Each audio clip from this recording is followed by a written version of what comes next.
that. Absolutely could. Listening along with us was Republican Congressman Mike Gallagher of Wisconsin. He joins us now. Congressman, let's get your overall reaction to that and what you have heard, if anything, about what President Biden might be saying today or even doing behind the scenes. Well, first of all, the testimony from the family members is heartbreaking. It's horrific. The videos we're seeing Hamas put out in real time, just the barbarism on display. We're seeing the face of evil. And let's remember that there should be no moral equivalence here. Hamas is an evil terrorist organization that launched a war against Israel. And those who seek to blame Israel just don't understand good versus evil and right versus wrong. As for our response, we need to be backing Israel to the hilt. We traditionally supply about 50% of the Iron Dome system, for example. We need to make sure that's replenished. There's other precision munitions, such as small diameter bombs, that we can provide. We need to back our closest ally in the region, Israel, to the hilt, because there is going to be a very difficult military operation in the days to come. But the bottom line is, Israel can't stand by as it suffers this unprovoked terrorist attack. We in Congress have a very important role to play. That's why it's critical that we choose a new speaker and move forward on critical things such as passing a basic defense bill so that we can rebuild our own armaments. Because if this teaches us anything, it's that we don't have the luxury of withdrawing from the world stage. We don't have the luxury of disarming. The world needs America to be strong, and the best chance for peace is through strength. Congressman, it's Brett Baer. It's going to be ugly, and there are going to be moments here in the next few days, maybe even weeks, that the world reacts to what's happening on the ground as Israel pushes through Gaza. Just in the past few minutes, Israel warned Egypt if they brought supplies into Gaza, they'll bomb those trucks. Do you think that the resolve is there, not only in Congress but in the administration, to stand by what could be very ugly and public?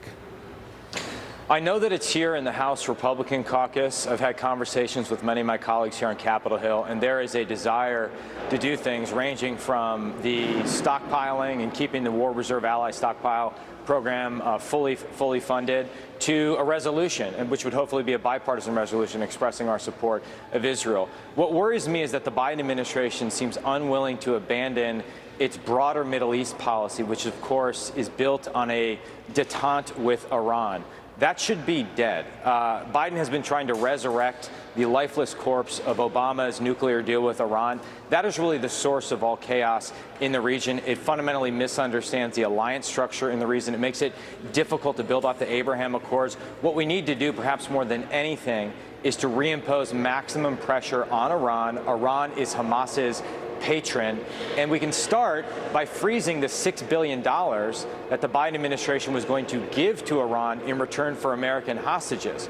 5 American hostages. Well, now we have at least 12 Americans taken hostage in Gaza, so on net we've lost 7 Americans. It shows you how foolish this policy of trying to bribe the Iranian regime is.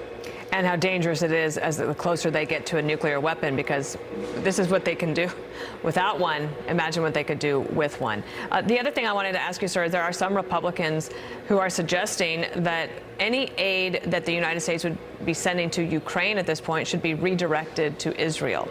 Is it not possible for the United States to be able to support both in these conflicts? Of course it's possible to do both. And let's not forget the perhaps even more important thing lurking in the background, which is ensuring that deterrence in the Indo-Pacific across the Taiwan Strait doesn't break down, which is why we also need to make sure that we are arming Taiwan to the teeth, even as we are now dealing with a regional conflict in Europe and a growing regional conflict in the Middle East. But again, it gets back to this core point, which is both parties have been flirting with neo-isolationism. It's trendy, it gets clicks on social media, but all it does is produce chaos on the world stage. We need to be forward engaged. We need to be strong. Yes, we need to be smart, but above all, we need a lethal military and a robust munitions industrial base so that we're not having to make these either-or choices between, an artillery round to Ukraine versus resupplying Iron Dome to Israel.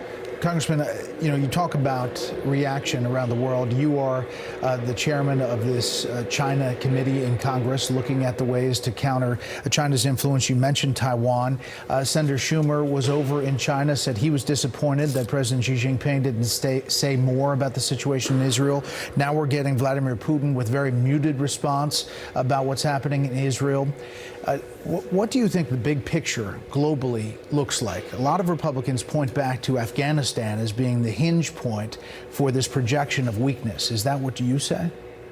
Well, Afghanistan certainly destroyed a good deal of our credibility on the world stage, and then we brought a lot of naive assumptions into the crisis over Ukraine. We thought it was unthinkable at times that Vladimir Putin would do this. We tried to deter solely with soft power. We pulled all of our hard power out of Ukraine, and we risk repeating this same mistake when it comes to the Indo-Pacific if we don't surge hard power west of the international date line.